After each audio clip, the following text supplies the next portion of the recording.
Ang sarap. Babe, masarap. Enjoy na lang natin. Wow! Welcome to Robinson's Metro East dito sa may Santa Lucia Mall. So today we're trying a new halo-halo specialty restaurant dito or shop dito sa loob. Yan, halo-halo. Okay. Okay. So, Ano babe, okay. masarap daw, balita ko. So, ano siya, may fresh ube.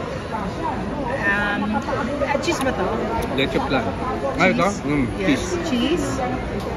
Leche plan and with makapuno. And then, itong ice niya is ube flavored, frozen. Na, ano siya, medyo crushed iced. And then, yung normal na mga sahog ng isang halo-halo. Mayroon silang sago, corn, and ano ba to? Yung jello. Ube jello. Okay. So, according sa aking labidubs, masarap siya. How much siya? Sa ano, small order lang to, small size. Hindi ito yung special, by the way. Magkano to? 168 pesos. Halo-halo story. Alright.